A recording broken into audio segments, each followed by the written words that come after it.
ఎందుకు చేయడు దేవుడు తన బలమైన కార్యాలు? ఎందుకు మార్చడు ప్రజల జీవితాలను? ఎందుకు కదిలించడు? ఎందుకు జరగవు దేవుని శక్తివంతమైన కార్యాలు? సమాజం ఎందుకు చూడలేకపోతుంది దేవుని కార్యాలన్నీ? నీటి మూటల్లాగా ఉన్నాయి, గాలి మాటల్లాగే ఉన్నాయి. ఏది శక్తి? తేడా ఎక్కడుంది? ఏమందాం దీని గురించి? విశ్వాసయాత్రలో, పోరాటములో ఆయన ఏం చెప్పాడు? నేను మహాశక్తి గలవాణ్ణి, నేనున్నాను, నిన్ను నిలబెట్టడానికి ఉన్నాను, బలపరచడానికి ఉన్నాను, నీ ద్వారా లోకానికి నా శక్తిని చూపడానికి నేనున్నాను.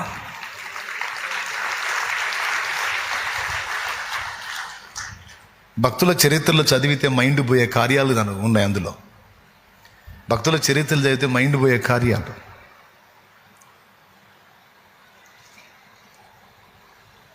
మామిడి తోట పూత మొత్తం రాలిపోయి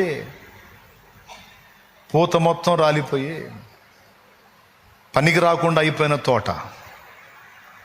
దైవజనుడు వెళ్ళి మోకాళ్ళుని ప్రార్థన చేసి వస్తే ఆ ఉన్న పూత కూడా రాలిపోయిందంట. ప్రార్థన చేసి వస్తే కాస్త కూస్త ఉన్న పూత కూడా పోయిందంట. అప్పటి రోజుల్లో ఈయన దగ్గరకు వచ్చి, అయ్యా నువ్వు ప్రార్థన చేయకముందు కొంత పోతుంది, చాలా భాగం పోయింది, నువ్వు చేసి వచ్చిన తర్వాత మొత్తం పోయింది అన్నాడంట. ఈయనేం మాట్లాడలేదంట. మళ్ళీ పోయి చూడుపో అన్నాడంట. కొంతకాలం తర్వాత, కొద్ది రోజులు వ్యవధిలో మళ్ళా పోయి చూస్తే తోట మొత్తం పూతతో నిండిపోయిందంట.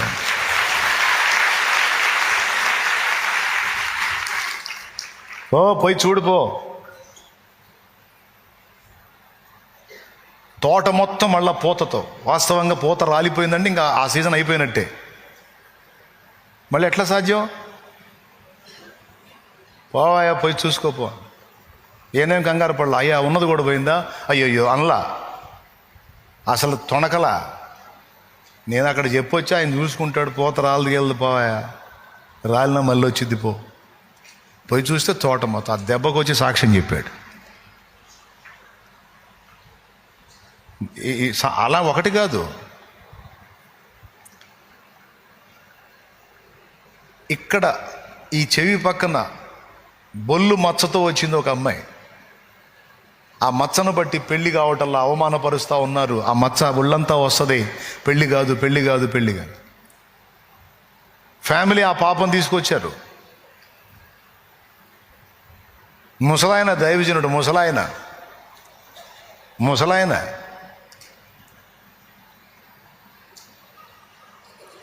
ఏదో ఒక పాకలో సేవ చేసుకుంటున్నాడు.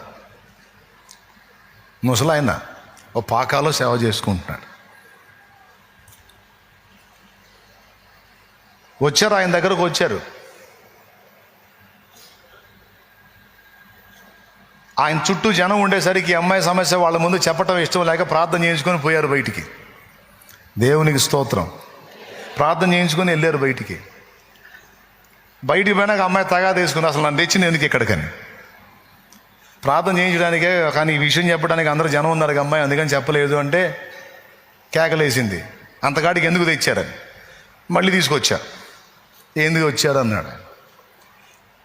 అయ్యా ఇక్కడ ఇదిగో ఈ మచ్చ ఉంది, ఈ సంగతి చెబుదామని వచ్చాము, జనం ఉండేసరికి చెప్పలేదు అంటే ఆయన అన్నాడు, ఏమైందని నేను ఆమె పెదవి మీద తట్టలేదా, ఆమె మూతి మీద తట్టలేదా, అందుకే తట్టా, అప్పుడే పోయింది పో అన్నాడు.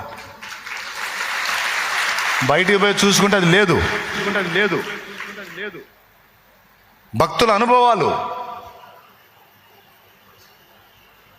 క్లియర్గా మళ్ళా లేదు, వెతికితే లేదు.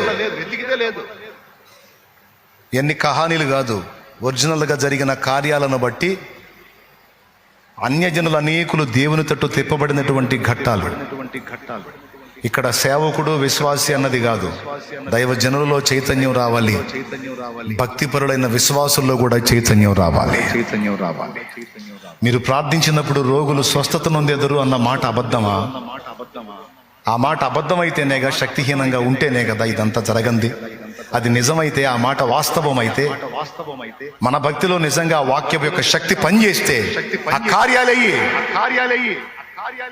ఏదా పవర్ ఏది, ఆ కార్యమేది, ఆ సాక్ష్యమేది ఇక్కడ.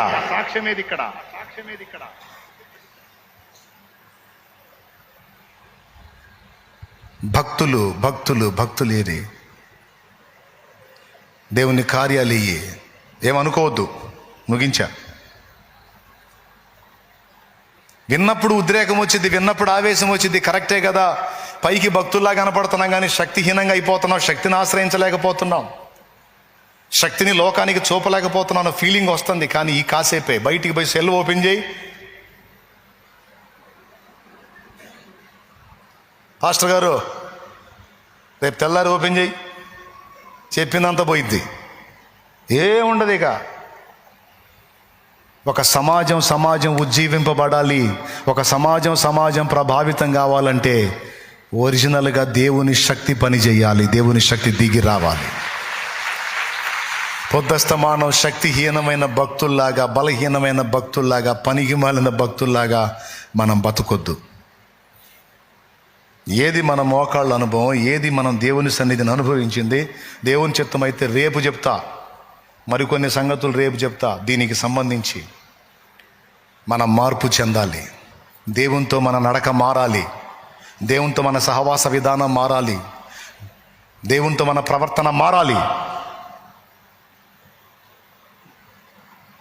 పైకి భక్తి గలవారి వలె ఉండి, మహాశక్తి సంపన్నుడైన దేవుణ్ణి కలిగి ఉండి కూడా శక్తిహీనమైన బతకకుండా ఏ విధంగా శక్తివంతంగా ముందుకు సాగాలో తండ్రి సెలవైతే పగటి కూటంలో మాట్లాడతాను.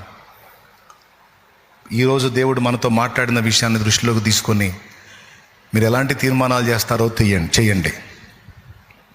ఎలాంటి తీర్మానాలు చేస్తారో చేయండి. ఆనాడైతే ఒక భక్తుడు చేతులుంచితే కార్యం, అంత్య దినములలో ఆనాడు ఒక ఏలియా, అంత్య దినములలో ఏలియాల గుంపు లెగుస్తుంది. అది దేవుని వాగ్దానం. ఆనాడు ఒకడే ఏలియా, అంత్య దినములలో ఏలియాల గుంపు. ఆనాడు ఒకడే అభిషిక్తుల గుంపు. శక్తివంతులైన భక్తిపరులు లేవాలి. అలనాటి అనుభవాలు పునరావృతం కావాలి. నా దేవుని ఆత్మ అడుగుతున్న విషయం ఇది.